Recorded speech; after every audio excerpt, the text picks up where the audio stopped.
குன்னூர் நகராட்சி பொறியாளர்கள் சர்வே எதுவும் செய்யாமல் மற்ற துறைகளின் இடங்களில் வளர்ச்சிப் பணிகளை மேற்கொண்டு நிதி வீணடிக்கப்பட்டுள்ளது சர்ச்சையை ஏற்படுத்தியுள்ளது. நீலகிரி மாவட்டம் குன்னூர் நகராட்சியில் பல்வேறு வளர்ச்சிப் பணிகளுக்காக நிதி ஒதுக்கப்பட்டு வருகிறது. இதன் காரணமாக குன்னூரில் உள்ள 30 வார்டுகளிலும் பணிகள் தற்பொழுது நடைபெற்று வருகிறது. இந்த நிலையில் நகராட்சி கூட்டத்தில் தீர்மானம் நிறைவேற்றப்பட்டு நிதி ஒதுக்கீடு செய்யப்பட்டு அதற்கான பணிகள் நடைபெறும் பொழுது நகராட்சி பொறியாளர்கள் அந்த பகுதியில் இன்றி இடங்களை சர்வே செய்த பிறகே வளர்ச்சிப் பணிகள் நடைபெறும். ஆனால் குன்னூரில் தற்பொழுது பொறியாளர்கள் கவனக்குறைவால் மாற்றுத் துறைகளின் இடங்களில் கழிப்பிடங்கள் கட்டப்பட்டு இன்னும் திறக்கப்படாமல் கிடப்பில் போடப்பட்டுள்ளது.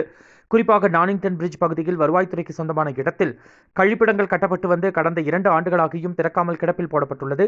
இதேபோன்று ரயில்வே துறைக்கு சொந்தமான சாமண்ணா பார்க் பகுதியில் கழிப்பிடம் கட்டப்பட்டு அதிகாரிகள் திறக்கும் பொழுது ரயில்வே துறையால் தடுத்து நிறுத்தப்பட்டது.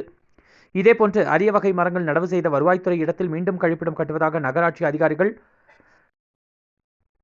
சர்வே செய்யாமல் ஒப்பந்ததாரருக்கு நேரடியாக வழங்கி பணியை துவக்கினர். இதுவும் சம்பந்தப்பட்ட அதிகாரிகளால் தடுத்து நிறுத்தப்பட்டது. இதனால் நகராட்சிக்கு பல லட்சம் ரூபாய் இழப்பு ஏற்பட்டுள்ளதாகவும் இதுபோன்று செயல்படும் அதிகாரிகள் மீது கடும் நடவடிக்கை எடுக்க வேண்டும் என்பதும் பொதுமக்களின் கோரிக்கையாக உள்ளது.